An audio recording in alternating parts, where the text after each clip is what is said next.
오늘 이제 열린 문이라는 제목으로 함께 말씀의 은혜를 나누도록 하겠습니다. 예수님은 약속하신 대로 이 세상에 다시 오실 그 주님이십니다. 근데 그 다시 오실 주님이요, 사도 요한을 통해서 소아시아 지역의 7교회에 먼저 편지를 보내셨어요. 그리고 그 교회를 깨우시는 성령의 음성을 듣도록 하셨습니다. 그 편지들을 보게 되면 주님이 칭찬하시는 말씀도 있고요, 또 책망하시는 말씀도 있습니다. 근데 칭찬이든 책망이든 둘 다 동일한 한 가지를 발견할 수 있어요. 그것은 뭐냐면 둘 다 주님이 사랑하시기 때문에 주시는 말씀이라는 것이죠. 칭찬의 말씀은요, 칭찬이 지속될 수 있도록 지금 가지고 있는 그 믿음, 지금 주님을 위해서 하고 있는 그 열심이 옳은 것이라고 인정해 주시면서 그 믿음을 지속할 수 있도록 격려해 주시는 사랑이 칭찬 안에 담겨져 있는 것이고요, 책망의 말씀에도 사랑이 담겨져 있습니다. 주님이 재림하시기 전에 지금 있는 그 잘못된 믿음과 변질된 신앙에서 돌이킬 수 있도록 책망하시는 것은 하나님의 칭찬을 받을 수 있는 믿음으로 돌아설 수 있는 기회를 주시는 거예요. 그 기회가 바로 사랑인 줄 믿습니다. 그렇게 심판이 있기 전 책망의 말씀이 들려진다면 여러분, 사랑의 음성인 줄 믿으시기를 바랍니다. 필라델피아 교회는 우리가 지난주 나누었던 서머나 교회와 더불어서 칭찬만 받은 교회예요. 우리가 하나님께 칭찬만 받는 교회, 칭찬을 받는 성도가 되기 위해서 제가 지난주에 서머나 교회 이름만 좀 제대로 붙잡고 묵상을 해도 우리가 하나님 기뻐하시는 믿음으로 살아갈 수 있다고 그랬잖아요. 내가 지금 생각하고 내가 행하고 있는 이 모든 것이 하나님의 뜻에 서머나? 이걸 계속 생각하면, 그러면 서머나 지금 우리 가정은 천국의 서머나, 이것만 생각을 해도 우리가 하나님 기뻐하시는 대로 좀 살아가 볼 수가 있죠. 근데 그거 다 잊어버리고 살면 점점 하나님의 뜻에서 멀게 되는 거죠. 오늘은 이제 하나님께 또 칭찬을 받았던 이 빌라델피아 교회를 함께 묵상하며 나누려고 합니다. 책망할 것이 없고 칭찬만 받은 이 빌라델피아 교회를 묵상하면서요, 우리 교회와 성도들이 주님 앞에 섰을 때에 칭찬만 받게 된다면 얼마나 좋을까, 그 생각을 하게 됐어요. 여러분, 부모가 자기 자식이 밖에 나가서 칭찬받게 되면 행복해지잖아요. 그죠? 그걸 시기하는 건 그건 부모가 아니죠. 자식이 칭찬 좀 받았다는데 그걸 시기하면 안 되겠죠. 그 자식이 옆에 있는데 그 부모에게 누군가 그렇게 칭찬했다고 한번 생각해 보세요. 아니, 얘는 어쩜 그렇게 누굴 닮아서 그런지 이렇게 말하는 것이나 생각하는 것이나 행동하는 거 하나하나가 나무랄 데가 하나도 없이 참 바르게 이렇게 잘 자랐어요. 그렇게 칭찬을 받게 되면 여러분, 그 이야기를 들은 부모는요, 입이 귀에 걸리게 되죠. 그리고 밥을 안 먹어도 아마 힘이 나게 될 것입니다. 하물며 만왕의 왕이 되시는 그 주님께 인정받고 주님이 칭찬해 주신다라고 한다면 여러분, 그 칭찬은 세상 그 무엇과도 비교할 수 없는 큰 기쁨과 영광이 되지 않겠습니까? 그렇다면 주님이 무엇 때문에 빌라델피아 교회를 칭찬하셨을까요? 그 칭찬하신 이유를 오늘 8절에서 이렇게 밝히고 있습니다. 내가 힘은 적으나 내 말을 지키며 내 이름을 모른다고 하지 않았다. 빌라델피아 교회는요, 분명 큰 교회가 아니었습니다. 빌라델피아라고 하는 도시 자체가요, 부유한 도시도 아니고 인구가 많이 사는 도시도 아니었어요. 오히려 있던 사람도 다 그곳을 버리고 떠났던 도시가 빌라델피아 도시입니다. 왜냐하면 이 지역에서 지진이 자주 발생했기 때문입니다. 고대 그리스의 역사학자이자 지리학자인 이 스트라보라고 하는 사람이 빌라델피아를 소개할 때에 그 빌라델피아를 이렇게 소개했어요. 지진이 충만한 빌라델피아시. 이 빌라델피아에 대해서 한 문장으로 소개하는데 뭐가 충만하다고요? 지진이 좀 사랑이 충만하고 뭐 이렇게 여러 가지 부요한 어떤 재물이 충만하고 이런 게 아니라 지진이 충만하대. 얼마나 지진이 자주 일어났으면, 그것 때문에 사람들이 두려워서 살 수 없을 정도였으면 그렇게 소개했을까요? 실제 AD 17년에 이쪽 지역에 큰 대지진이 일어났어요. 그래서 사대와 빌라델피아를 포함한 12개의 도시가 파괴됐습니다. 빌라델피아는요, 그 뒤로도 계속해서 이 지진의 충격이 자주 발생하는 지역이었어요. 그러니 그런 도시에 사람들이 불안해서 살 수가 없게 되는 거죠. 그러니 조금만 돈이 있는 사람들은요, 주변에 다른 지역으로 비옥한 땅이 있는 그곳에 가서 이사해서 그곳에 가서 살게 됐어요. 그러니 빌라델피아에 남아있는 사람들은 대부분 어떤 사람들이에요? 그곳에 피난 온 사람들이든지 아니면 다른 데 가서 삶의 자리를 또 마련할 수 없는 가난한 사람들이 거기에 남아 있었습니다. 또 빌라델피아 교회는 서머나 교회와 마찬가지로 이 지역에도 아주 극렬히 이 기독교인들을 박해하는 유대인들이 그쪽에 살고 있었죠. 이 유대인들도 박해를 피해서 그곳에 와서 지금 살고 있는 사람들이잖아요. 그들의 박해가 얼마나 심했던지 오늘 말씀을 보니까 유대인들을 뭐라고 얘기하고 있습니까? 사탄의 무리다. 그렇게까지 그 실체를 밝혀주고 있죠. 이런 도시에 세워진 교회가 빌라델피아 교회입니다. 그러니 이 교회는요, 재정적으로 아주 약한 교회였고요, 성도들의 수도 적었던 교회예요. 부자도 없었고요, 큰 능력을 행하는 교회도 아니었습니다. 그럼에도 불구하고 우리 주님은 이 빌라델피아 교회를 칭찬하시는데요, 그 이유는 그들이 이렇게 어려운 여건 속에서도 주님의 말씀을 지키고 주님의 이름을 배반하지 않았다는 거예요. 주님의 이름을 부끄러워하며 숨기지 아니하고 고난이 올 것이 뻔히 보임에도 불구하고 그 예수 그리스도의 이름을 전하는 일에 주저하지 않았다는 것입니다. 주님의 말씀을 지키는 일에 빌라델피아 교회가 얼마나 최선을 다했는지 10절에 한 번 더 언급하고 있어요. 그런데 10절에서는요, 구체적으로 어떤 말씀을 지켜냈는지 소개하는데 10절에 이렇게 소개했죠. 인내하라는 내 말을 내가 지켰으니.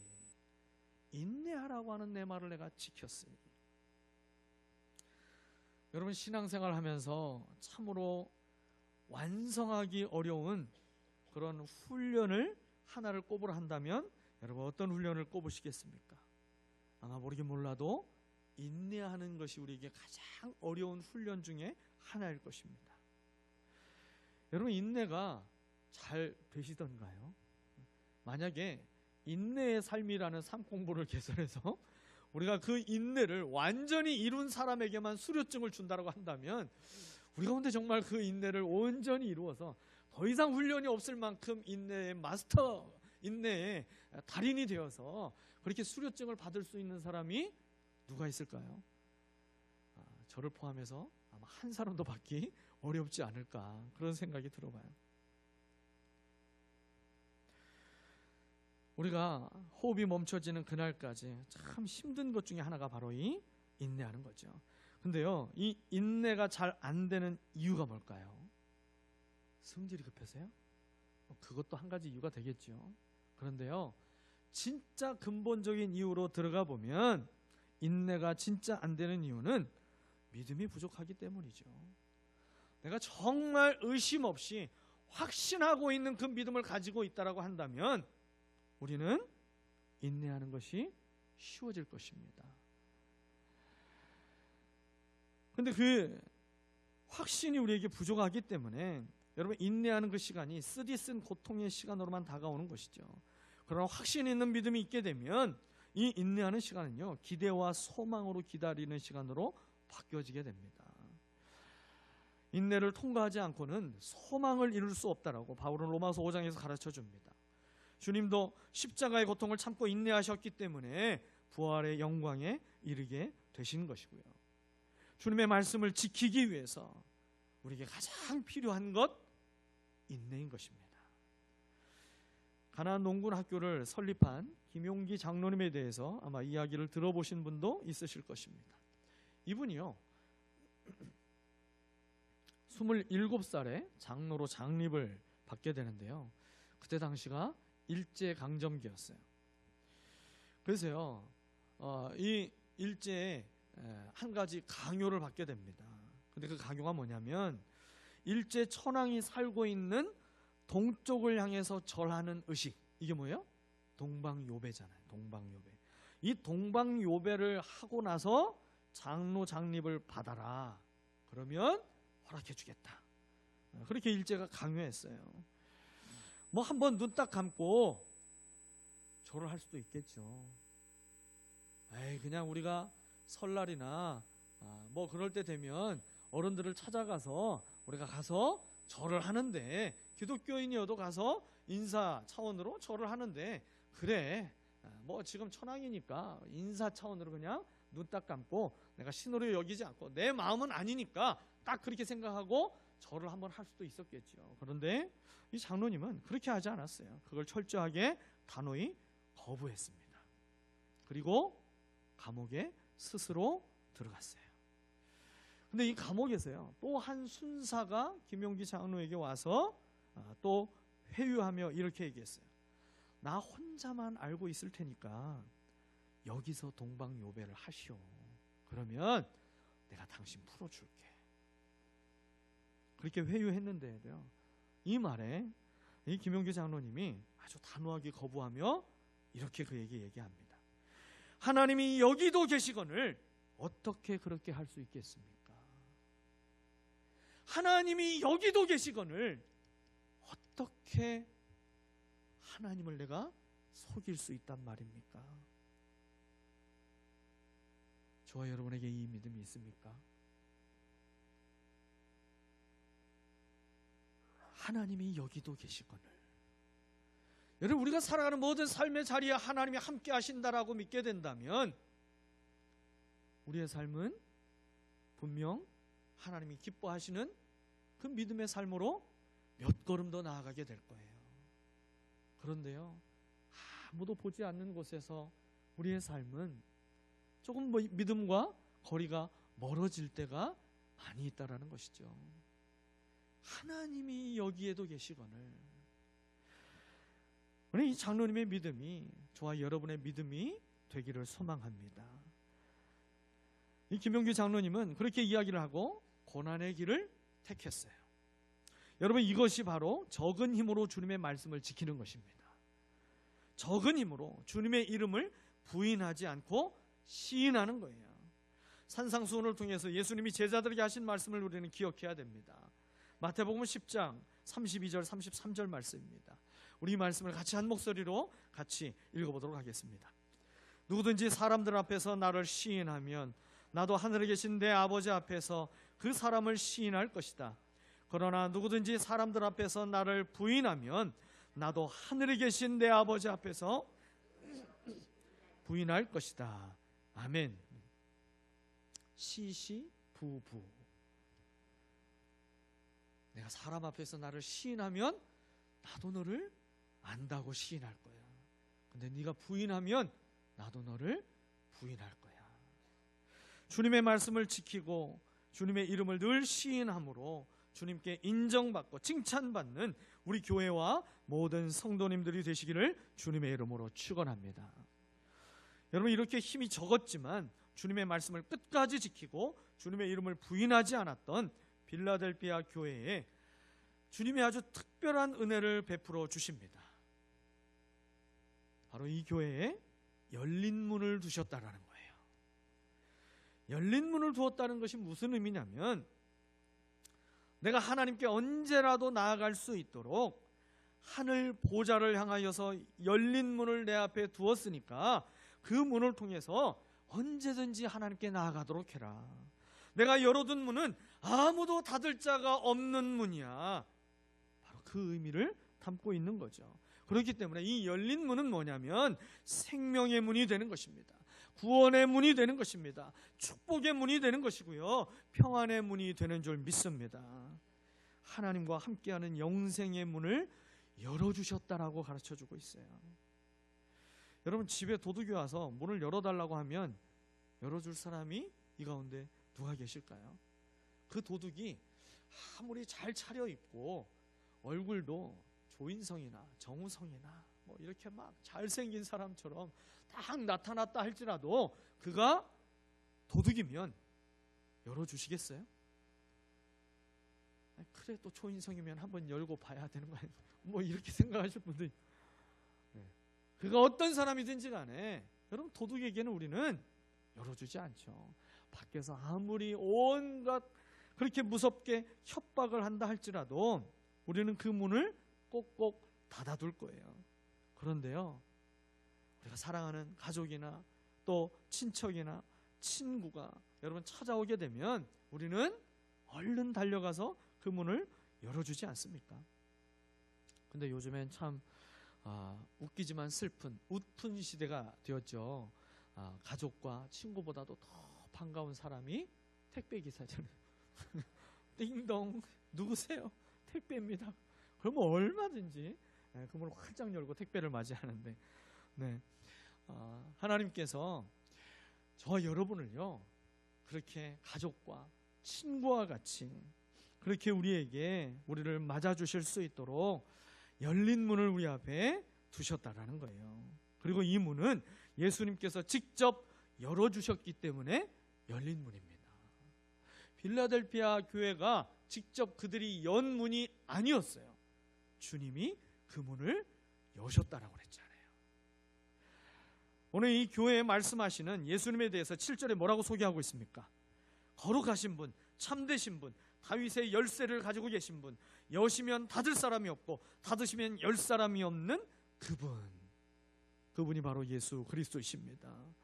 문을 열고 잠글 수 있는 열쇠를 가지고 계신 분이 바로 예수 그리스도이십니다. 그렇기 때문에 예수님이 열면 닫을 사람이 없고요, 닫으면 열 사람이 없는 거예요.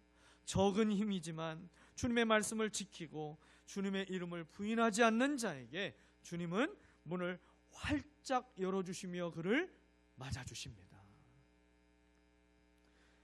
여러분, 이 말씀을 들으면 생각나는 사람이 있지 않으세요? 스데반 집사님이 생각이 나요.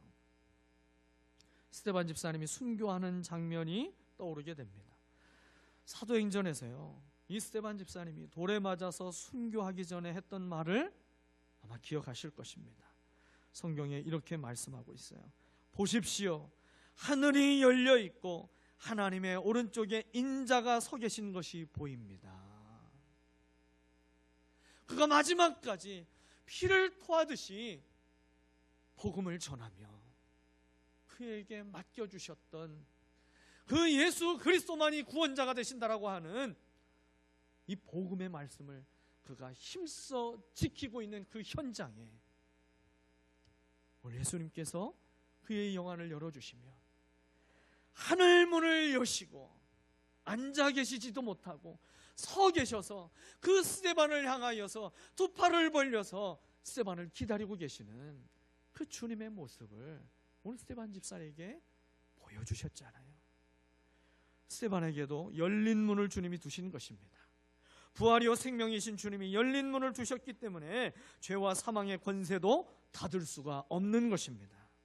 저와 여러분은 비록 작을지라도 주님의 말씀을 인내함으로 지켜낸다면 어떤 경우에도 주님을 부인하지 않고 우리가 또 증거하는 삶을 살아가게 된다면 주님은 우리에게도 열린 문을 두실 것입니다. 주님이 재림하셔서 심판하실 때의 원리도 마찬가지더라고요. 마태복음 25장 21절이에요. 그 주인이 이르되 잘하였도다 착하고 충성된 종아, 내가 적은 일에 충성하였음에 내가 많은 것을 내게 맡기리니 내 주인의 즐거움에 참여할지어다. 우리에게 있는 것이 아무리 적을지라도, 내가 붙잡고 있는 그 말씀이 아무리 적을지라도 여러분, 그것을 우리가 생명으로 여기고 붙잡고 지키며 하나님의 영광을 위해 살아가는 그 믿음의 삶을 멈추지 않고 살아간다면 저와 여러분 앞에 열린 문을 두실 것입니다. 주님의 말씀을 지키고 주님을 증거하는 제자의 삶을 그렇게 우리는 이제 적극적으로 살아야 할 것입니다. 하나님의 말씀을 우리는 좀 더 적극적으로 지키며 하나님께서 우리에게 주신 것을 작게 여기지 않고 하나님 앞에 크게 여길 줄 아는 믿음이 있어야 할 것입니다.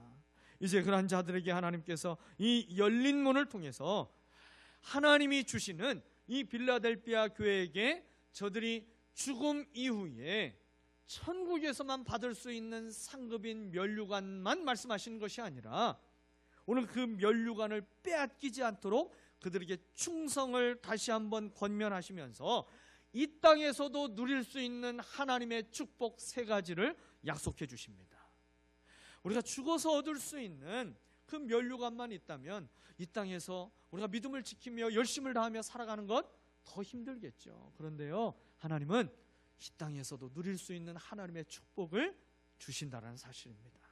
오늘 그 열린 문을 통해서 이 땅에서 누리게 될 축복 세 가지를 말씀하시는데요, 첫 번째는 하나님은 변함없이 사랑하고 있다는 것을 알게 하겠다라고 하는 약속입니다. 이 약속을 이루어 주시겠다라는 거예요. 오늘 9절입니다. 보아라, 내가 사탄의 무리에 속한 자들을 내 손에 맡기겠다. 그들은 스스로 유대 사람이라고 하지만 사실은 그렇지 않고 거짓말을 하는 자들이다. 보아라, 내가 그들이 와서 내 앞에 꿇어 엎드리게 하고 내가 너를 사랑하였다는 것을 알게 하겠다. 뭘 알게 하겠다라는 거예요? 내가 너를 사랑하였다라는 것을. 하나님은 우리를 사랑하시되 그 사랑을 멈추지 않고 사랑하십니다. 변하지 않고 사랑하십니다. 여러분, 신앙생활을 우리가 열심히 하면서 원치 않는 고난이 우리의 삶에 찾아오게 되면 많은 그리스도인들의 마음속에 이런 생각이 찾아오게 돼요. 하나님이 나를 사랑하시는 게 맞나? 하나님이 사랑하신다면 왜 이런 고난이 내게 찾아온 거지? 하나님이 나를 사랑하신다면, 하나님이 정말 저 사람을 사랑하신다면 저 사람에게, 그리고 저 가정에게, 그리고 저 교회에게 어떻게 그렇게 안타까운 일이 일어날 수가 있지? 하나님의 사랑을 의심하게 되는 생각과 말이 나오게 되는 분들이 많이 있죠.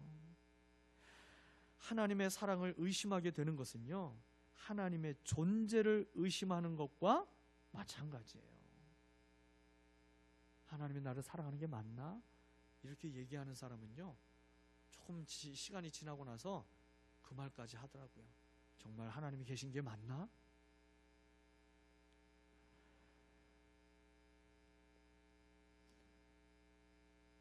하나님은 사랑이십니다.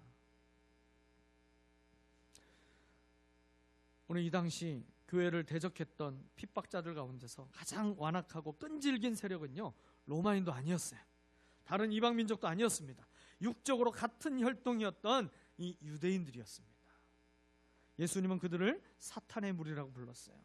사탄은요, 유대인들을 장악했고 그들로 하여금 빌라델비아 교회에 박해를 가하도록 그들을 움직였습니다. 그래서 보이는 그들의 정체는 유대인이었지만 영적으로는 유대인이 아니라 뭐였어요? 사탄의 종이었습니다. 이 사실을 보면서 마음에 드는 생각이 하나가 있었어요. 사탄이 그렇게 하나님을 섬기는 유대인들도 사탄이 장악해서 마음대로 부릴 정도라고 한다면 그 외에 다른 민족이나 나라들은 사탄이 장악하는 것이 얼마나 식은 죽 먹기일까? 그럼 그 생각이 들었어요.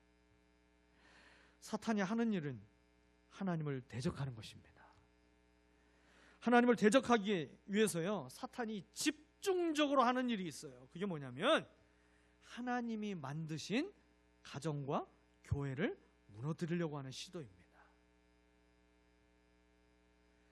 하나님이 자신의 아들까지 아낌없이 내어주시기까지 사랑하셨던, 그래서 하나님께서 이 땅에 세워주셨던 가정과 교회, 이 가정과 교회를 무너뜨리려고 하는 거예요. 여러분 지금도 이 시대를 한번 보십시오. 동성애를 합법화하면서 가정을 무너뜨리려고 하고 있고요. 지금 이 나라도요, 말도 안 되는 짓을 또 하려고 하잖아요. 여성가족부라고 하고 있는 그 정부의 부서 이름을 성평등가족부라고 이름을 바꾸려는 시도를 하고 있어요.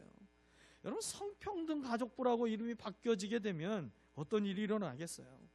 동성혼을 인정하게 되는 것입니다. 가정과 가족의 개념을 변질시켜서 해체하려고 하는 그 악한 계획을 지금 이 시대에 실행에 옮기려고 하고 있어요. 차별금지법이라고 하는 악법을 통과시켜서 결국 교회를 무너뜨리려고 하는 사탄의 무리들이요, 전 세계에 영향을 끼치고 있어요.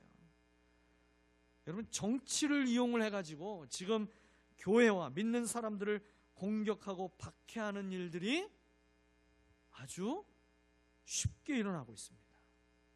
사랑하는 여러분, 지금 이 시대는요, 더더욱 믿는 자들이 깨어 있어야 하는 것입니다. 또 그들은 거짓말하는 자들이라고는 성경이 말씀하고 있죠. 마귀는 거짓의 아비예요. 거짓의 아비인 마귀를 추종하는 자들, 진리에서 떠난 자들, 세상을 미혹하는 자들, 진리를 대적하는 자들, 이들은 모두가 다 사탄의 지배하에 있는 사탄의 종이 되어서 교회를 핍박하고 있는 사탄의 무리라고 주님은 저들의 겉모습이 아닌 그들의 영적인 실체를 정확하게 보시고 아셨다라는 것입니다. 그런데 교회를 박해하는 그 사탄의 무리들 가운데서 몇 사람이 회개하고 돌아서게 될 것이라고 말씀하셨어요. 여러분 우리가 생각하는 승리는 악인이 멸망을 받는 것이죠. 하나님의 심판을 받아서 악인이 멸망을 받는 것이 우리에게 승리라고 생각하게 될 것이에요. 그런데 그 승리보다도요, 훨씬 더 큰 위대한 승리가 있습니다. 그게 뭐냐면 악인이 회개하고 돌아서서 하나님의 자녀가 되는 것입니다. 이 승리를 보게 하심으로 하나님은요, 변함없이 나를 사랑하고 계셨다라는 사실을 알게 하시는 것입니다. 하나님의 사랑은 변함이 없었다라는 것을 알게 되는 것, 여러분 이것이 축복이 되는 줄 믿으시기를 바랍니다. 두 번째 주신 축복의 약속은요, 시험의 때에 지켜주시겠다는 약속이에요. 오늘 10절 말씀이죠. 인내하라는 내 말을 내가 지켰으니 온 세상에 닥쳐올 시험을 받을 때에 나도 너를 지켜주겠다. 시험은 땅 위에 사는 사람들을 시험하려고 닥치는 것이다. 이 시험을 통해서 마치 도가니 속에 들어간 그 금과 은이 모든 불순물들이 제거되고 더 온전한 순전한 금과 은으로 다시 나오게 된 것처럼 이 시험을 통해서 우리를 연단하시고 정금같이 우리를 단련시키시는 그 하나님의 선하신 섭리를 우리에게 이루어 주신다라는 것이죠. 여기서 온 세상에 닥쳐올 시험은요, 그저 요한계시록에서 많이 이야기하고 있는 7년 대환란을 가리키는 것이 아닙니다. 로마가 다스리고 있는 땅 전역에서 일어날 기독교에 대한 박해를 말하고 있는 거예요. 주님은 이 빌라델피아 교회가 주님의 인내의 말씀을 지켰기 때문에 그 모든 로마의 박해 그 환란 속에서도 지켜주시겠다라고 약속하시는 것입니다. 사랑하는 여러분 중요한 한 가지 사실을 꼭 기억하시기를 바랍니다. 내가 하나님의 말씀을 지키면 하나님이 우리를 지켜주십니다. 내가 하나님의 말씀을 붙들면 하나님의 전능하신 손이 나를 붙드셔서 여러분 어떠한 위험과 핍박 속에서도 우리를 넘어지지 않도록 붙잡아 주시고 넘어져 있을지라도 다시 일으켜 세워주셔서 그 믿음의 길을 뚜벅뚜벅 걸어갈 수 있도록 우리에게 힘과 능력을 더해 주실 줄 믿습니다. 하나님이 우리에게 신실한 하나님의 백성은 여러분 항상 불이 붙어 있으나 결코 타지 않는 가시떨기 나무와 같이 되는 것입니다. 그러므로 주님의 말씀을 지키되 우리는 적극적으로 지키는 믿음이 필요한 것입니다. 주님의 제자된 저와 여러분이 지켜야 할 주님의 말씀이 무엇이 되겠습니까? 주님이 승천하시며 제자들에게 말씀하셨던 그 지상 명령의 말씀 아니겠습니까? 마태복음 28장 19절에서 20절 말씀이에요. 그러므로 너희는 가서 모든 민족을 제자로 삼아 아버지와 아들과 성령의 이름으로 침례를 주고 내가 너에게 명령한 모든 것을 그들에게 가르쳐 지키게 하여라. 보아라, 내가 세상 끝날까지 항상 너희와 함께 있을 것이다. 아멘. 영혼 구원하여 제자 삼으라고 하는 이 주님의 말씀을 적극적으로 지키며 살아갈 때에 주님이 더 강하게 우리를 지켜주실 것입니다. 바울을 그렇게 지켜주셨고요, 주님의 제자들을 그렇게 지켜주셨습니다. 그렇게 지켜주셨듯 저와 여러분을 지켜주시는 주님의 은혜가 임하게 되는 줄 믿습니다. 마지막 세 번째로 주님께서 주시는 축복의 약속은요, 성전의 기둥으로 삼아주시겠다라는 약속이에요. 우리를 기둥 같은 사람으로 여겨주시겠다라는 거예요. 12절 말씀이죠. 이기는 사람은 내가 내 하나님의 성전의 기둥이 되게 하겠다. 그는 다시는 성전을 떠나지 않을 것이다. 나는 내 하나님의 이름과 내 하나님의 도시 곧 하늘에서 내 하나님께로부터 내려오는 새 예루살렘의 이름과 또 나의 새 이름을 그 사람의 몸에 써두겠다. 이름이 새겨져 있는 기둥으로 삼아주시겠다라는 것입니다. 하나님의 성전의 기둥이 되게 하시겠다라는 거예요. 그리고 그 기둥에 세 가지 이름을 주시겠다라고 했잖아요. 그 세 가지 이름이 뭐였어요? 하나님의 이름, 새 예루살렘의 이름, 그리고 예수 그리스도의 이름입니다. 여러분, 이걸 한마디로 요약하면요, 이 빌라델피아 교회가 너희가 내 이름을 높였기 때문에 나도 너희의 이름을 높여주겠다, 지금 그렇게 말씀하시는 거예요. 주님은 빌라델피아 교회를 모든 교회들 가운데 우뚝 높여서 영원히 칭송받을 수 있도록 저들을 축복해 주시겠다는 겁니다. 여러분, 교회가 받을 수 있는 최고의 찬사가 이것 아니겠습니까? 성전의 기둥처럼 무너지지 않는 삶을 주님께서 보장해 주실 것이고, 평생 하나님을 떠나지 않고 가까이서 하나님을 섬기게 되는 이 축복을 약속해 주신 것입니다. 이제 말씀을 마치도록 하겠습니다. 빌라델피아 교회는요, 작지만 그저 힘써 주님의 말씀을 지키고 주님의 이름을 증거하며 살아가던 교회였어요. 작은 능력이었지만 그러나 그 작은 것으로 불평하지 않았고 인내의 말씀을 지켰습니다. 주님은 그런 교회와 성도에게 열린 문의 복을 주셔서 주님의 일을 저들에게 맡겨주셨어요. 여러분, 재정이 넉넉한 교회가 주님의 큰 일을 하는 게 아니더라고요. 사람이 많은 교회만 주님의 큰 일을 감당하는 게 아니더라고요. 하나님의 말씀을 지키는 교회, 그 주님의 이름을 부끄러워하지 아니하고 그 주의 이름을 끊임없이 증거하며 선포하는 교회, 그 교회는 사람이 얼마 모였든지 간에 재정이 얼마 되든지 간에 하나님은 그 교회를 통해서 하나님이 열어주신 그 열린 문의 역사를 이 땅에서 이루어 주실 것입니다. 하나님의 변함없는 사랑을 알게 되고 시험에서 지켜주시며 성전의 기둥을 삼아주시는 약속을 이루어 주시는 은혜가 저와 여러분에게 온전히 임하게 되시기를 예수 그리스도의 이름으로 축원합니다. 기도하겠습니다.